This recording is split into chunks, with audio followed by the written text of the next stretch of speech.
আসসালামু আলাইকুম এভরিওয়ান, কেমন আছেন সবাই? গত ভিডিওতে আমরা আলোচনা করেছিলাম পার্ট 3, 4, 5 এবং 6 নিয়ে। আজকের ভিডিওতে আমরা আলোচনা করব পার্ট 7 নিয়ে। পার্ট 7-এ বলেছে শ্বসনতন্ত্রের যে রোগগুলো হয়, শ্বসনতন্ত্রে তো কিছু রোগও হয়, সেই রোগগুলো সম্পর্কে। যেমন এখানে একটি উদাহরণ দিয়ে দেওয়া হয়েছে কি লোককে নিয়ে। হাকিম সাহেব নামক একজন লোক, তিনি যক্ষ্মায় ভুগছেন। প্রফুল্ল বাবুর অ্যাজমা বা হাঁপানি, ছোট্ট শিশু বিকাশের নিউমোনিয়া হয়েছে। তিনজনের কথা বলা হয়েছে।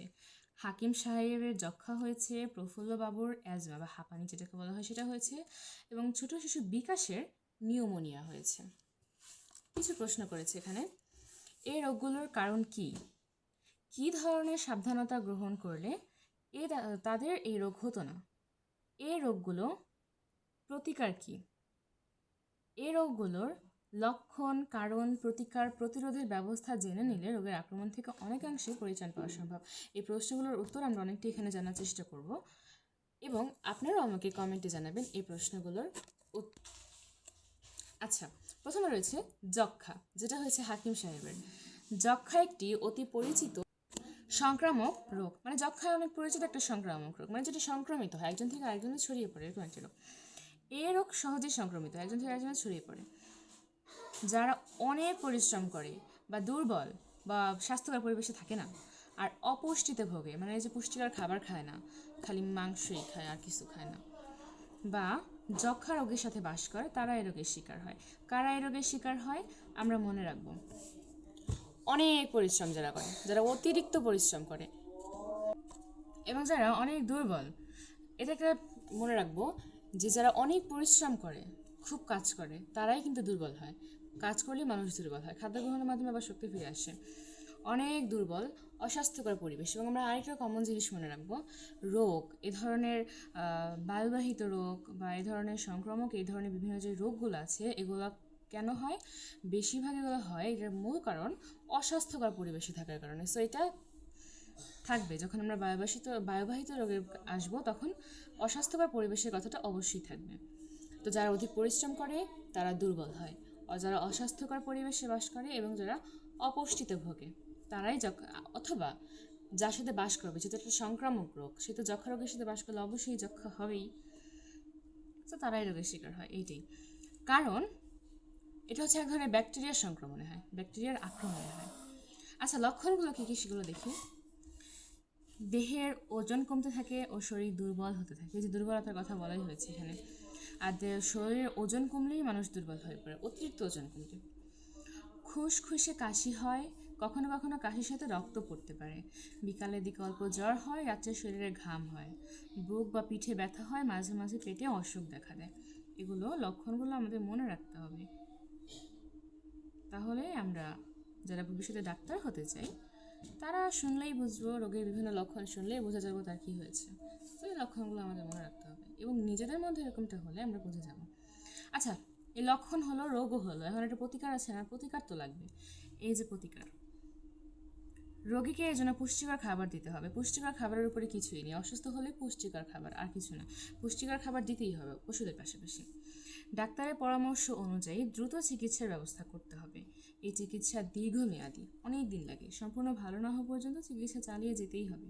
আর ডাক্তারের পরামর্শ ছাড়া চিকিৎসা বন্ধ করা যাবে না, ডাক্তারের পরামর্শ নিতেই হবে। আর প্রতিরোধ জিনিসটা কি?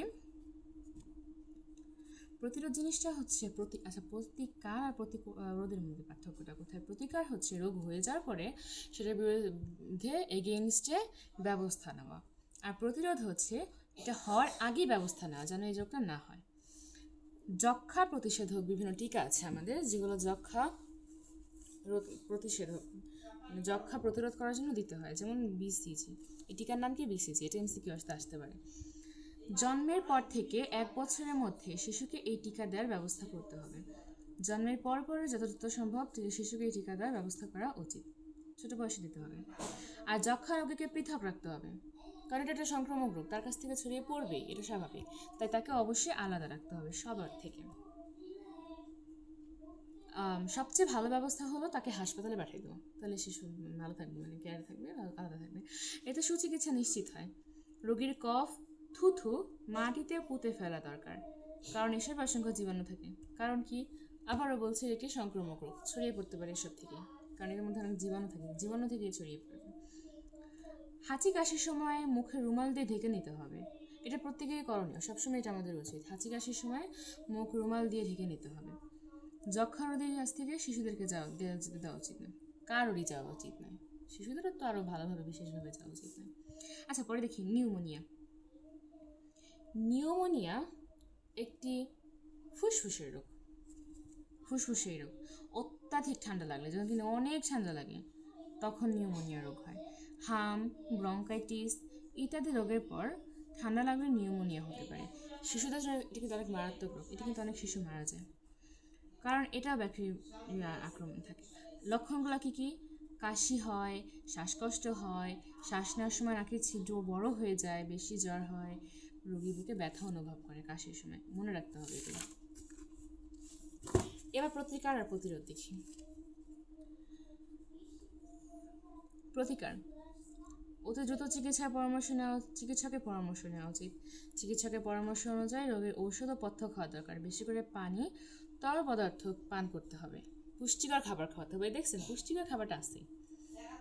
আর প্রতিরোধ হচ্ছে, শিশুদের হাম বা ব্রঙ্কাইটিস হলে অত্যন্ত সাবধান হতে হবে, মানে নিউমোনিয়া না হয়।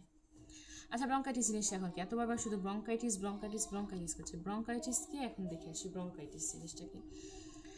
শ্বাসনালীতে যে সংক্রমণটা হয় সেটাই ব্রঙ্কাইটিস। এটা কেন হয়? এই যে অস্বাস্থ্যকর পরিবেশে বললাম, অস্বাস্থ্যকর পরিবেশে, তারপর ধুলাবালি মিশ্রিত আবহাওয়া, ঠান্ডা লাগা, ধূমপান থেকে এই রোগ হতে পারে। কারণ এতে ভাইরাস থাকে, ব্যাকটেরিয়া থাকে, এগুলোই থাকে বেশিরভাগ রোগে। লক্ষণ: কাশি, শ্বাসকষ্ট হয়, কাশির সাথে কফ থাকে, জ্বর হয়, রোগী ক্রমান্বয়ে দুর্বল হতে থাকে। আর প্রতিকার হচ্ছে, ধূমপান করা যাবে না, আর ডাক্তারের পরামর্শ অনুযায়ী চিকিৎসার ব্যবস্থা করতে হবে। এখন দেখি, এগুলো মনে রাখতে হবে এগুলো। আর হাঁপানি বা অ্যাজমা জিনিসটা কি? হাঁপানি বা অ্যাজমা জিনিসটা হচ্ছে একটা ছোঁয়া, যে এটা জীবাণুবাহিত রোগ নয়। হাঁপানি কারণ বিশেষ কোনো খাবার, বাতাসে উপস্থিত ধুলাবালি অথবা ফুলের রেণু প্রশ্বাসের সময় ফুসফুসে প্রবেশ করলে হাঁপানি হতে পারে। শিশুদের ক্ষেত্রে সাধারণত সর্দি থেকে হাঁপানি হতে পারে। আচ্ছা, ব্যতিক্রম জিনিসটা দেখি। বছরের বিশেষ ঋতুতে বা ঋতু পরিবর্তনের সময় এই রোগ অনেক বাড়ে। আমরা লক্ষণগুলোও পড়ব, প্রতিকারগুলোও পড়ব। শেষ এই অধ্যায়। আর আজকে একটি কাজ দিয়ে দেওয়া হয়েছে, এই কাজগুলো আমরা একা চেষ্টা করবো নিজেরা। ষষ্ঠ শ্রেণীতে ঝালক সংশ্লেষণ সম্পর্কে পড়েছি, সেটাই কাজে লাগবে। আর এখন বলা হয়েছে এই অধ্যায়ে আমরা যা যা শিখলাম, এগুলো আমরা সবাই নিজেরা পড়বো, চেষ্টা করব। আর এগুলো আমরা নিজেরা উত্তর করার চেষ্টা করব। ছোট প্রশ্নগুলো আমরা যেগুলো পড়েছি সেখান থেকে আমাদের বেশিরভাগের পারার কথা। তো আমরা নিজেরা গাইড দেখার আগে নিজেরা চেষ্টা করব দেখার মতন। এবং আমরা এই অধ্যায় থেকে আরও কি করব, এই যে বিভিন্ন যে চিত্র আছে, চিত্রে কোনটার নাম কি, কোনটা কিভাবে আঁকে, একে একে নাম লিখে এটা আমাদের প্র্যাকটিস, চর্চা রাখতে হবে। প্রতিটা চিত্র এবং কি শিখলাম এই অধ্যায় থেকে, আমি এত কষ্ট করে শিখালাম, কি শিখলাম সেই জিনিসটাও আমাদের নিজেরা একা বুঝতে হবে। যে অধ্যায় থেকে আমরা কি শিখলাম সেটা চিন্তা ভাবনা করতে হবে। প্রয়োজন হলে কয়েকবার আমরা নিজে পড়ে সেটাকে খাতায় লিখতে হবে যে আমরা কি শিখলাম। এবং এখানে যে প্রশ্নগুলো দিয়ে দিয়েছে সেই প্রশ্নগুলোর উত্তর নিজেদের করার চেষ্টা করতে হবে। সো এতটুকুই ছিল। এরপরে ভিডিওতে আমরা পঞ্চম অধ্যায় নিয়ে আলোচনা করার চেষ্টা করব। তো ততদিনে সবাই ভালো থাকবেন, সুস্থ থাকবেন এবং আমার পাশে থাকবেন অবশ্যই সাবস্ক্রাইব করে, এরকম মজার ভালো সুন্দর ভিডিও পেতে। আল্লাহ হাফেজ, টাটা।